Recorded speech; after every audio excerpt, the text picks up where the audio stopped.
Hello everyone, my name is Ajit and once again welcome to our YouTube channel. Last video में हमने पढ़ा था about reflection of light, mirror formula, magnification and others things. उम्मीद करता हूँ आप लोगों ने उसके बारे में पढ़ाई की होगी अपने घरों पे और कुछ न्यूमेरिकल्स लगाए होंगे, कुछ क्वेश्चंस एनसीईआरटी से as well as exemplar NCERT exemplar से सॉल्व करा होगा। अदरवाइज हम लोग जिस दिन ये लाइट जो है ना क्लास 10 सीबीएसई की वो हम ख़त्म करेंगे उस दिन मैं आपके साथ कुछ क्वेश्चन सॉल्व करूंगा। एक्चुअली हम एनसीईआरटी के सॉल्व करेंगे क्वेश्चंस को और कुछ रेफरेंस बुक्स की मोस्ट ऑफ एग्जाम्पलर के क्वेश्चन हम सॉल्व करेंगे बैठ करके। तो आज की जो हमारी टॉपिक है वो है रिफ्रैक्शन ऑफ लाइट। आपने तो सुन रखा होगा अबाउट रिफ्रैक्शन। चलो तो हम देखते हैं what is refraction of light. देखो ये रिफ्रैक्शन होता क्या, whenever a ray of light goes from one medium to another, whenever a ray of light goes from one medium to another, then it gets bent from its actual path। ये अपनी actual जो path of travelling है ना उससे bend कर जाती है। The phenomena of bending of light is known as refraction of light. Will try to understand the phenomena first of all, after that we'll write the proper definition। Suppose the outer medium, look there is a glass slab, ये मैंने बना रखा है, this is a glass slab and the outermost medium is air। दो आप देख सकते हो ये दोनों अलग अलग मीडियम है, ग्लास एयर। आप कैसे समझोगे भाई दोनों अलग अलग मीडियम है, आप तो समझ ही सकते हो ना ग्लास। हाँ एयर में आप अपने हैंड को फ्रीली मूव कर सकते हो, ग्लास में आप कर सकते हो, ऐसा क्या नहीं कर सकते हो? तो कुछ आपको डिफरेंस फील हुआ होगा। चलो ठीक है, तो देखते हैं हम। सपोज अगर ये ग्लास में एक रे फॉल होती है, ग्लास में हमारी एक रे फॉल हो रही है, ये देखो, देखना ये एक एयर से रे ट्रैवल करते हुए आई और ये ग्लास में फॉल होती है। Perpendicular on the surface of the glass is known as normal. ये देखो यहाँ कुछ परपेंडिकुलर होगा ना, this is known as normal. अब होना क्या था, इस रे को तो निकल जाना चाहिए था, ऐसे ऐसे निकल जाना चाहिए था एकदम अपने पाथ पे, बट ऐसा होता नहीं है। अब ऐसा क्यों नहीं होता हम इस चीज़ को भी समझेंगे, वो मैं बताऊंगा आपको इसके बारे में कि what is the reason behind refraction. ये क्या होगी ना, अपनी एक्चुअल पाथ ऑफ ट्रैवलिंग से लिटिल बिट बैंड कर जाती है, थोड़ी बैंड हो जाती है। ये देखो अगर ये है ना पाथ ऑफ ट्रैवलिंग, ये रे ऑफ लाइट बैंड कर गई, ये देख सकते हो आप, ये बैंड कर गई। Then again there is a perpendicular surface, यहाँ भी कुछ इस सरफेस पर परपेंडिकुलर होगा, ये भी नॉर्मल। और फिर से ये ऐसे निकल जाएगी, फिर से वो निकलेगी, उसे सीधा जाना चाहिए था बट वो ऐसे जाएगी नहीं, वो फिर से बेंड कर जाएगी। तो the bending of light when it goes from one medium to another is known as refraction of light. ये सब समझना आप। देखो द रे, जो ये रे आगे गिरी ना, दिस रे is known as incident ray. या आप पहले समझ जाओ इन चीज़ों को। Okay, this is normal. हम नॉर्मल को एन डैश से इंडिकेट कर देते हैं। वंस अगेन देखो इधर भी हमारी नॉर्मल है ना, इसे भी हम एन डैश से इंडिकेट कर देते हैं। चलो then there is angle between incident ray and the normal, angle of incidence, angle of incidence. This ray is known as refracted ray। ये डायग्राम आप एक बार में समझ जाओ, ये जितने जल्दी आप समझ जाओगे ना आपके लिए उतना यूजफुल होगा। And this angle is known as angle of refraction, angle of refraction r, this will be equal to this r। then this ray is known as emergent ray and this is angle of emergence। Okay, तो हम देखते हैं। और ये जो दूरी है ना, ये आप रे देख रहे हो ना, ये जो रे जिसे हमने जिसे वर्चुअली इंक्रीज करा है और ये रे दोनों एक दूसरे की पैरेलल लग रही है देख के। हाँ, तो इनके बीच की जो डिस्टेंस होती है ना, इसे हम बोलते हैं लेटरल डिस्प्लेसमेंट। क्या बोलते हैं? Lateral displacement. लेटरल हम सारी चीज़ों को डिफाइन करेंगे एक एक करके, तो आप कुछ चीज़ों को समझ जाओ। चलो मैं इधर मेंशन कर दे रहा हूँ, आप इधर मेंशन कर ही लो। देखो ये डायग्राम आप देख रहे हो ना, कैमरा सही है ना तरीके से?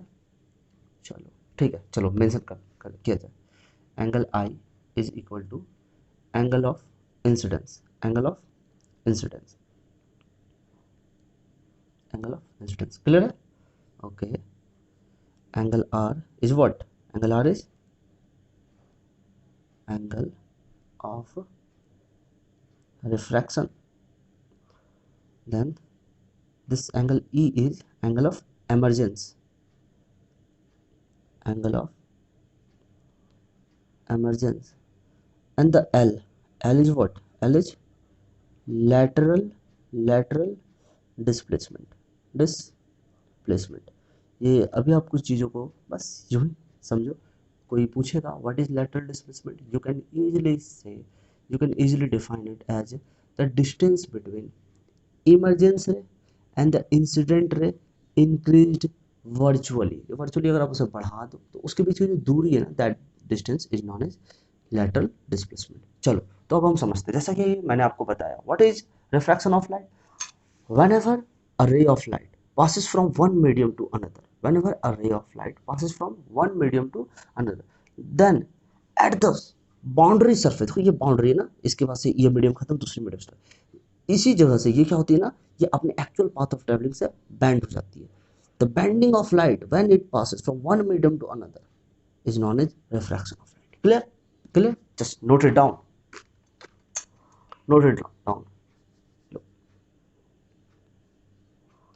The bending of light when it passes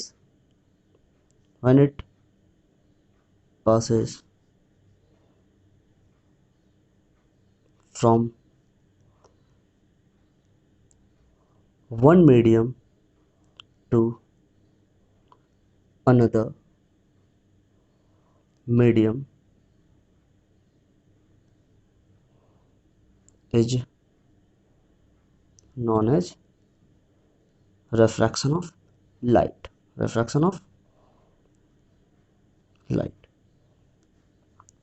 students, अगर मैं कुछ बताता हूँ आपको और वो समझ ना आए प्रॉपरली, तो आप कमेंट सेक्शन में मुझसे दोबारा पूछा करो, ये चीज़ें बहुत ज़रूरी है। हम मतलब everything should be crystal clear. अगर कहीं भी आपको डाउट हो ना, कहीं भी अगर आप डाउट है तो समझो कि चीज़ें गलत जा रही हैं कहीं ना कहीं। देखो, एक चीज़ समझना ना, what is the reason behind refraction, why does the ray of light passes from one medium to another bends।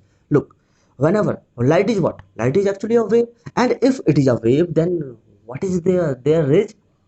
Frequency? Yeah, there is frequency, there is wavelength of the wave, okay, and it has some velocity, कुछ speed होगी ना उसकी। हाँ, तो चलो देखते हैं। whenever a ray of light passes from one medium to another, suppose this is medium 1 air, this is the medium 2 glass, whenever the ray of light passes from one medium to another, it goes from one medium to another, then its speed and wavelength changes, its velocity and wavelength changes, okay। इधर हम confuse नहीं करेंगे speed velocity को लेकर के। चलो देखो, its speed and wavelength changes due to which it bends from its actual path, वो चेंज करती है जिसके कारण वो बेंड कर जाते हैं, ठीक है। Remember one thing, frequency remains unchanged. उम्मीद करता हूँ आप लोगों को फ्रीक्वेंसी की डिफिनेशन तो एटलीस्ट मालूम होगी ना। What is the SI unit of frequency? नहीं पता? हर्ट्ज। ये ध्यान रखो आप। रिलेशनशिप पता है ना? ये भी नहीं पता। अब इसके लिए तो एक अलग से वीडियो बनानी पड़ेगी। वेव की डेफिनेशन पता है ना? वेव, ये भी नहीं पता। चलो देखो, अगर आपको पता हो तो आप कमेंट सेक्शन में बताना मुझे कि हाँ मुझे पता है। अब देखो क्या होता है ना, अब कई लोग मुझसे पूछेंगे कि भाई फ्रीक्वेंसी चेंज क्यों नहीं करती। हाँ, फ्रीक्वेंसी चेंज नहीं करती, इसके पीछे रीजन है, एक्सप्लेनेशन है। बस आप इतना याद रखो, फ्रीक्वेंसी क्या होती है भाई? Number of oscillations. What is frequency? Number of oscillation. देखो, ये एक प्रॉपर रीजन तो नहीं हो सकता, बट मैं आपको बस एक नॉर्मल से रीजन बताता हूँ। Why does frequency remains unchanged during refraction but the wave length and the speed of the wave changes? Look, frequency can be defined as the number of oscillation per unit time. Frequency can be defined as the number of oscillation per unit time. Suppose that we are allowing n number of waves. Look, यहाँ पे n number of wave ने हमने इधर enter करा, तो ये जो हमें मिलेगा इधर से वो भी क्या मिलेगा? n number of wave मिलेगा ना। नंबर ऑफ वेव चेंज किया, नंबर ऑफ ऑस्किलेशन चेंज किया। ये देखो ना, ये कुछ वेव ऐसी होती है ना, वेव, ये अगर हम ट्रांसवर्स वेव की बात करें तो कुछ हम ऐसा रिप्रेजेंट करते हैं वेव को ना। हाँ, तो ये नंबर अगर हमने n नंबर ऑफ डाला, ये हम इसे कंप्लीट ऑस्किलेशन बोले, तो ये सपोज एक वेव हो गई, फिर एक कंप्लीट ऑस्किलेशन, तो एक वेव हो गई। तो अगर हमने n नंबर ऑफ वेव डाला तो n नंबर ही मिला ना, जितना वेव डालोगे उतना वेव मिल रहा है, तो नंबर लगभग वो सेम होती है। तो इसके लिए हम लेके चलते, फ्रीक्वेंसी चेंज नहीं करती। अब इन चीज़ों को समझने के लिए फिर से आप लोगों को इलेक्ट्रोमैग्नेटिक कंसेप्ट के हिसाब से देखो, तो बहुत सारी चीज़ें डेरिवेशंस वगैरह है, कहीं ना कहीं आप लोगों को photon energy and Planck constant की चीज़ों को देखना पड़ेगा। उधर हम नहीं जाते, वो एक्चुअली आपके पॉइंट ऑफ सिलेबस के पॉइंट ऑफ व्यू से इंपॉर्टेंट नहीं है। अब हम देखते हैं कि अगर स्पीड चेंज करती है और वेवलेंथ चेंज होती है, बैंड क्यों करता है? आप सोचो, सपोज इट इन एयर इसकी वेलोसिटी स्पीड ज़्यादा होगी ना as compare to the glass. The speed of the light in air is more than the speed of light in the glass.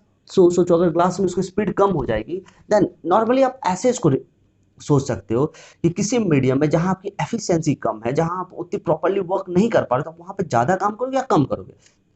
कम करोगे, जाहिर सी बात है। अब लाइट की स्पीड क्या होती है ना, इस मीडियम में कम हो जाती है, इसकी स्पीड क्या होती है, कम हो जाती है ग्लास में। तो अब क्या होगा, ये ज्यादा पार्ट ट्रेवल करेगा या कम करेगा? खुद से सोचो, ये कम पार्ट ट्रेवल करना चाहेगा। अगर सोचो इस पाथ को ये फॉलो करता है तो ये पाथ लेंथ लंबी हो जा रही है ना, यहाँ से यहाँ तक देखो लंबी हो जा रही है ना, अगर ये फॉलो करे तो ये छोटी होगी, तो जाहिर सी बात है इसके कारण वो बेंड करती है। और बेंडिंग ऑफ लाइट भी आपको समझना पड़ेगा, जब ऑप्टिकली रेयर डेंसर, वो मैं आपको लेटर में बताता हूँ। चलो तो देखो, नोट हम बनाते हैं, नोट में हम कुछ चीजें लिखते हैं, नोट में डालो बच्चा, एनओटी नोट। नोट में आपको मेंशन करना है, ये बड़े ध्यान से आप मेंशन करोगे। व्हेन अ रे ऑफ लाइट, व्हेन अ रे of light passes from one medium to another, one medium to another, one medium to another, its speed and wavelength change, due to which it bends, due to which it bends। वो camera placement सही है ना, आप दिख रहे हैं ना? चलो ठीक है, हाँ ठीक है। Due to which it bends from its actual path, from its actual path। One more thing which is very very important, the frequency, the frequency of the ray, you can also use the term wave, doesn't change during refraction। This is very important, the frequency of the ray doesn't change during reflection। Okay, ये आपको ध्यान पे रखना है, याद रखोगे आप। चलो ठीक है, तो यहाँ तक हमारी टॉपिक ये खत्म होती है। तो move to the next topic, note करते जाओगे सारी चीज़ें, और अगर कुछ प्रॉब्लम हो तो कमेंट करके मुझे ज़रूर पूछा करो, और मैं ईमेल आईडी भी डाल देता हूँ ना डिस्क्रिप्शन बॉक्स में, तो आप मुझे मेल कर सकते हो, और शायद व्हाट्सएप नंबर भी मेरी होती है, तो आप उसे देख लिया करो। चलो नेक्स्ट रीडिंग लगाते हैं हम, optically rarer and denser medium. चलो start writing, keep writing actually. Optically rarer medium, कुछ एग्जांपल्स। एक्चुअली ये कंपैरिजन की चीज़ है, या आप ऐसे नहीं कर सकते कोई मीडियम ऑप्टिकली रेयरर है या डेंसर है। अब देखो इसके डिफरेंस हम लिखते हैं। On comparing two mediums, on comparing two media, on comparing two media, the medium, camera placement सही ना, the medium in which the speed of light, speed of light is maximum, is maximum than the other, is maximum than the other, or you can simply say more than the other, is known as optically rarer medium। For example, suppose there is two medium, water and air। So first of all we'll consider the speed of light in air। What is the speed of light in air? 3 into 10 power 8 meter per second approx। And in water, actually I don't have proper knowledge about the speed of light in water, actually I can't recall right now, but it is quite often that speed of light in water is less than the speed of light in air, so we can say air is optically rarer than the water। Clear? चलो देखते हैं optically denser medium, बहुत easy होगा optically denser को define करना। The medium in which speed of light is more than the speed of light in another medium. Okay, ये भी compare करने की चीज है। ऑप्टिकली डेंसर मीडियम चलो ध्यान दो, लिखते on comparing two mediums, on comparing two mediums, the medium in which the medium in which the speed of light is less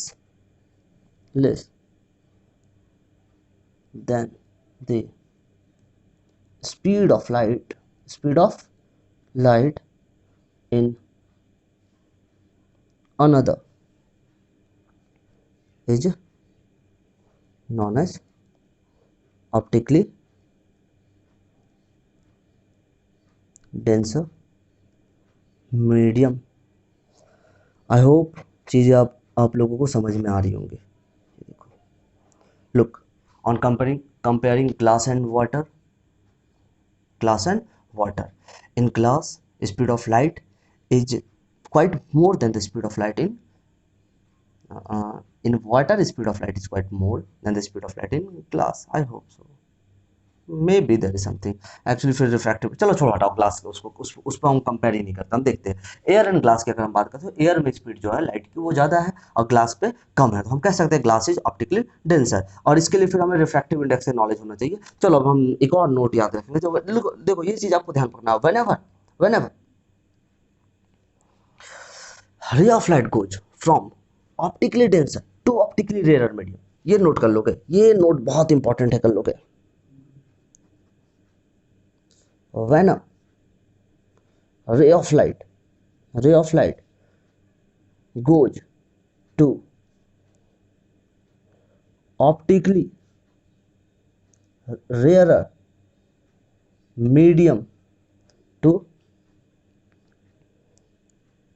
optically denser medium, it bends towards the normal,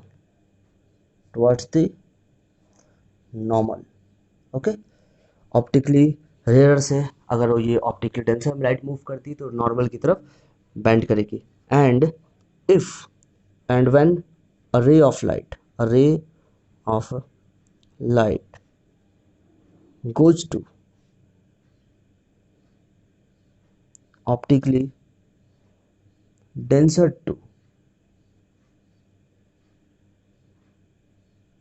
optically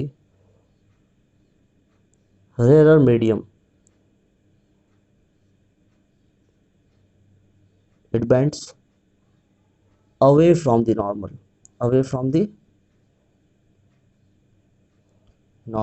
clear? चलो ये चीज़ें समझना बहुत जरूरी है हम लोगों के लिए।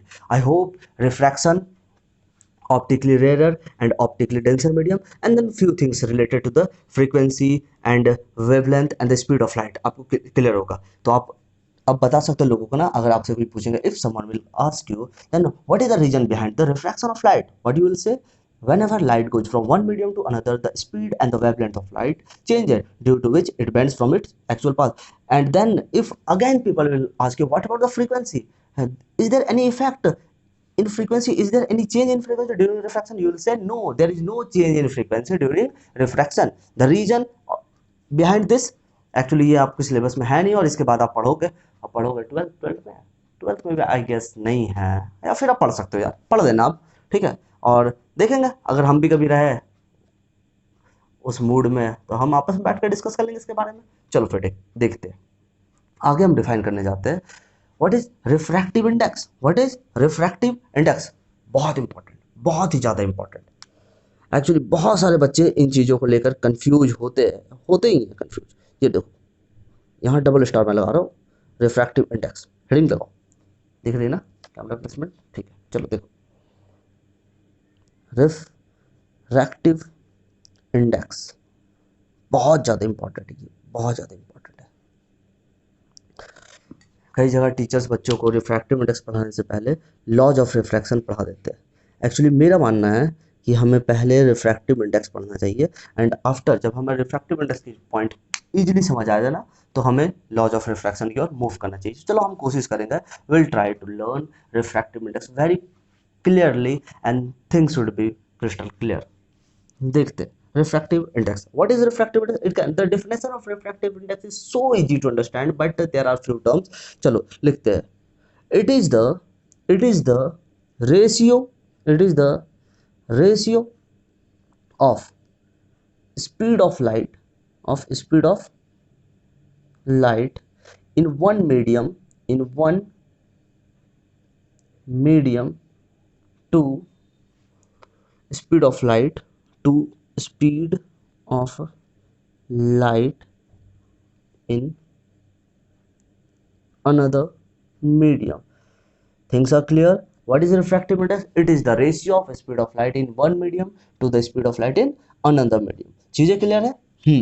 अब देखो इस डेफिनेशन के साथ ना एक प्रॉब्लम है। एक प्रॉब्लम क्या होता है ना कि सपोज दैट अगर मैं आपसे पूछता हूँ, आप अगर एनसीईआरटी की बुक्स को देखोगे तो आपको वहां पे बहुत सारी चीजों की रिफ्रैक्टिव जो टर्म है ना वो लिखी हुई मिलेगी कि भाई डायमंड की रिफ्रैक्टिव इंडेक्स 2.42 है, और भी बहुत सारी चीजें जिनके रिफ्रैक्टिव इंडेक्स के बारे में उधर लिखा हुआ डेटा। तो आप उससे समझोगे क्या? आप किन दो मीडियम के बीच में रिफ्रैक्टिव इंडेक्स को कंपेयर करोगे? तो अब क्या हुआ ना, एक कंफ्यूजन आई। क्या अब तो रिफ्रैक्टिव इंडेक्स, अगर अगर फॉर एग्जांपल आपको डायमंड दिया गया, आपने एक बार डायमंड की मतलब स्पीड को कंपेयर कर दिया in speed of anything of light in air. Suppose किसी बंदे ने कंपेयर कर दिया इन किरोसिन, किसी ने कंपेयर कर दिया इन वाटर, और किसी ने कंपेयर कर दिया इन ग्लास। तो वो जो 4 या 5 बंदे हैं, सबके रिफ्रैक्टिव इंडेक्स की वैल्यू सेम आएगी क्या? सबकी रेशियो अलग अलग आ जाएगी, जाहिर सी बात है। और वो सारे आपस में लड़ बैठेंगे, यार रिफ्रैक्टिव ये है ये है। तो हमें कुछ यूनिफाइड वैल्यू चाहिए, कुछ ऐसी चीज चाहिए जो सबके लिए हर बार वो मतलब एक्सेप्टेबल हो,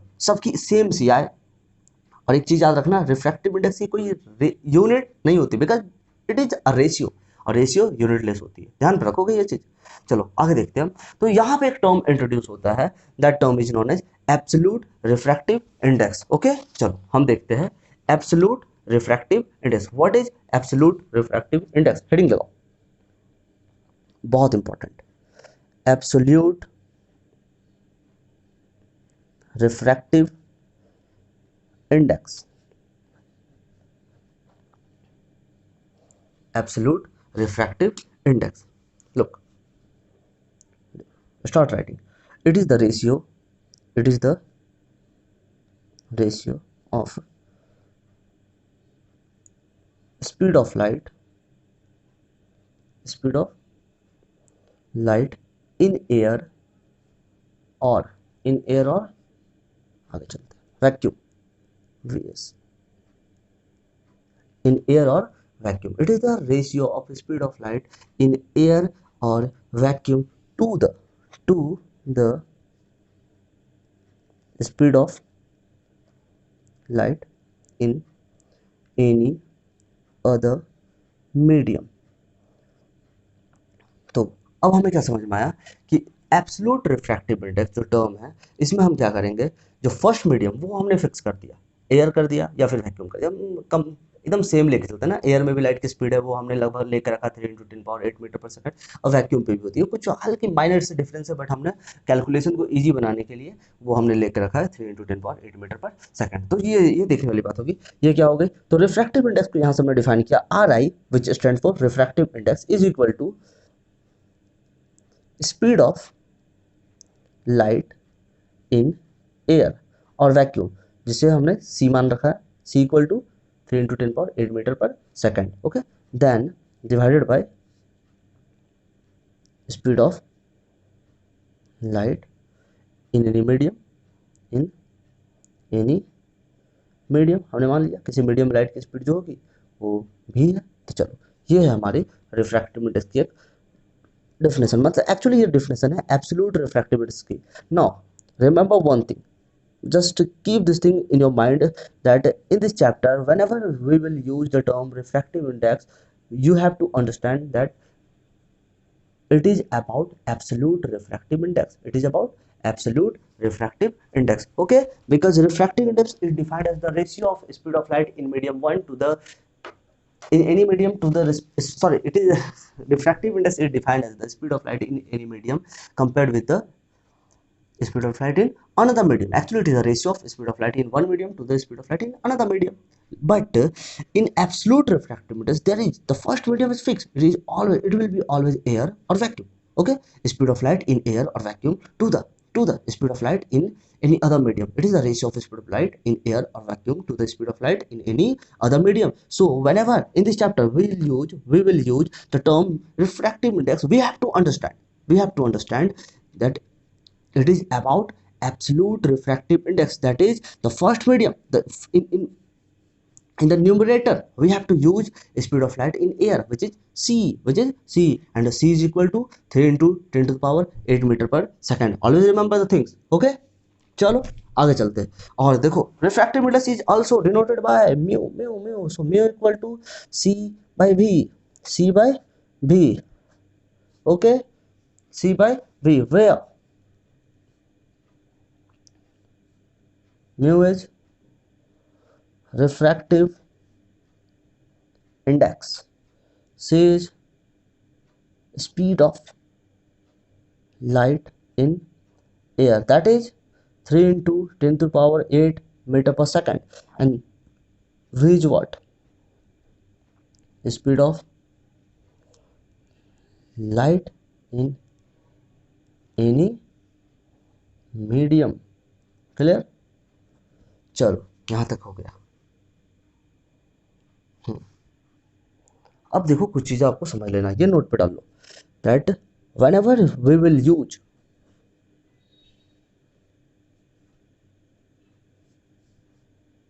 चलो लिखो, whenever we will use the term refractive index in this chapter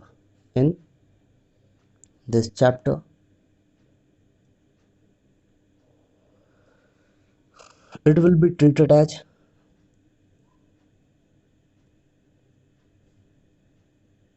absolute refractive index. Okay, then this is the first note, and the second note is what?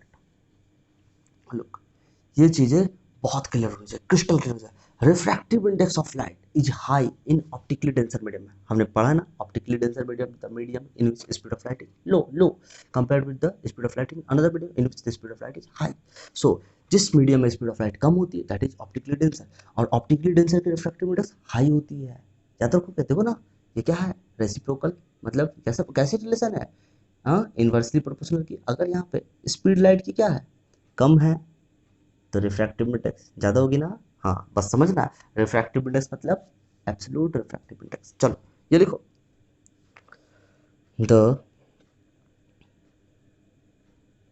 Refractive index of light is high is high for optically denser medium, and it is less for optically rarer medium. Things are clear? Okay, let's move to the another topic which is also very important, actually related to refractive index, that is relative refractive index. ये समझना बहुत जरूरी है भी है, और उसके बाद हम कुछ न्यूमेरिकल्स करेंगे। ठीक है, ये एक्चुअली वीडियो कितने मिनट की होगी, अरे यार ये तो ऑलरेडी 29 मिनट की हो चुकी है। चलो हम देखते हैं रिलेटिव रिफ्रैक्टिव इंडेक्स, हेडिंग लगाओ, रिलेटिव रिफ्रैक्टिव इंडेक्स। चलो लिखते हैं, it is the ratio of refractive index of one medium to the refractive index, keep writing refractive index of another medium. Okay, चलो देखते हैं डायग्राम। देखो, suppose there are two mediums, okay, medium 1 and the medium 2, let the refractive index of medium 1 be mu 1 and the refractive index of medium 2 be mu 2। Okay, अभी ये normal है, चलो आगे देखते हैं। सपोज दैट ये एक रे ऑफ लाइट इधर फॉल करती है, देन ये ऐसे बैंड कर जाती है। देखा आपने, ये देखा। अब देखो जाहिर सी बात है, यहाँ अगर ये बैंड कर रही है तो हमें एक चीज़ तो ध्यान रखना पड़ेगा ना कि mu 2 is greater than mu 1। Okay, ये ध्यान रखना। फिर से गई, फिर अवे फ्रॉम द नॉर्मल, कुछ ऐसा हमें देखने को मिलता है। चलो ये देखो क्या मैं कह रहा हूँ, let mu 1 be the refractive index of medium 1 and mu 2 be the refractive index of medium 2। then in this case relative refractive index means mu 2 1 will be equal to mu 2 by mu 1। देखो बहुत सारा तरीका होता है इसे लिखने का, बहुत सारे तरीके। अगर ये लिखा हो ना म्यू 2 1, इसका मतलब क्या समझोगे? इसका मतलब आप समझोगे refractive index of medium 2 with respect to medium 1, ये टर्म समझना आपको। ओके, म्यू 2 1 का कई जगह आपको देखने को ये ऐसा भी मिलेगा। देखो ये सारा कुछ आप देख लो, कई जगह आपको ऐसा देखने को मिलेगा म्यू 2 1, इसका मतलब क्या है? वही म्यू 2 बाई म्यू 1। ठीक है, ये बहुत तरीके से आपको देखने को मिलता है। एनसीईआरटी के बुक्स में आपको ये देखने को मिलेगा। ओके, वहाँ रिफ्रैक्टिव इंडेक्स को एन से उन्होंने डिनोट कर रखा है, तो आप एन से भी कर देना, उससे भी कोई दिक्कत नहीं। ठीक है, तो ये अगर आपको म्यू 2 1 का पता चल गया, mu 2 by mu 1, then similarly you can also say mu 1 2 is equal to refractiveness of 1 with compared to the refractiveness of 2। Things are clear. अब देखो इसमें और हम क्या कर सकते हैं, ये देखते जाओ। यहाँ तक काम हो गया ना। रिलेटिव रिफ्रैक्टिव इंडेक्स है क्या? ये ratio refractive index of one medium to the refractive index of another medium. देखो जैसे कि हमने लिखा ना, हमने क्या लिखा था? हमने लिखा था सपोज दैट, ये देखते जाना आप।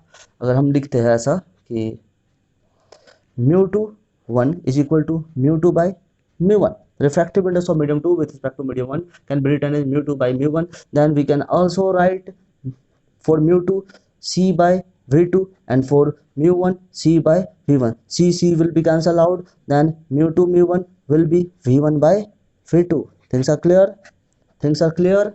Okay, so we can further say mu 2 1 can be equal to mu 2 by mu 1 is equal to v1 by v2, where v1 is what? Speed of light in medium 1 and v2 is speed of light in medium 2। then there are few things or more, ये देख लो, note पे डालो आप note.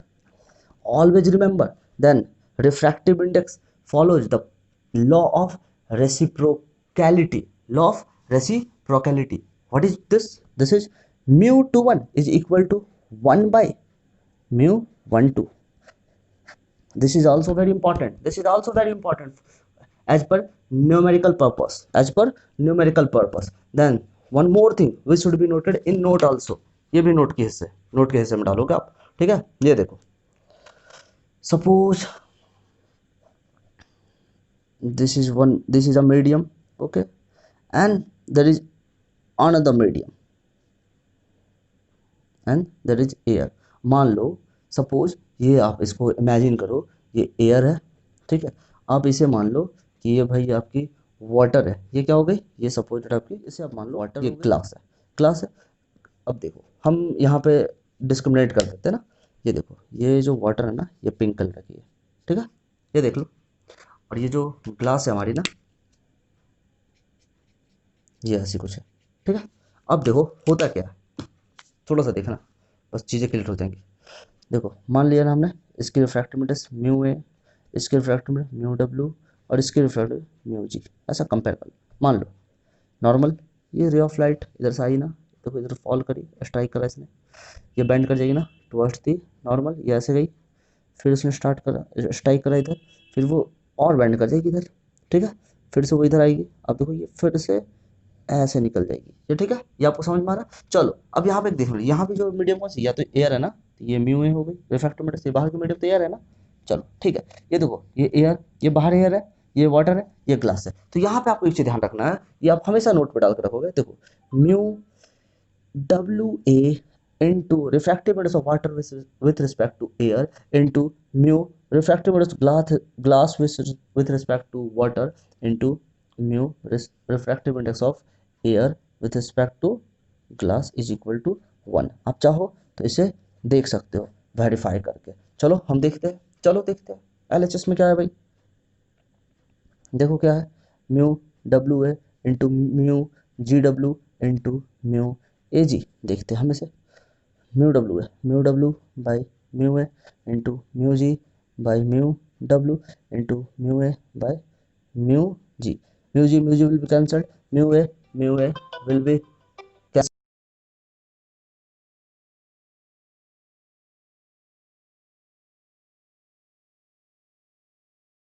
सो बच्चों this is the end of the video, and I hope चीज़ें आप लोगों के लिए यूजफुल होंगी। अगर वीडियो पसंद आए तो लाइक करो, कमेंट करो, सब्सक्राइब करो और सपोर्ट करो यार, एक्चुअली आई नीड योर। चलो फिर बाय बाय।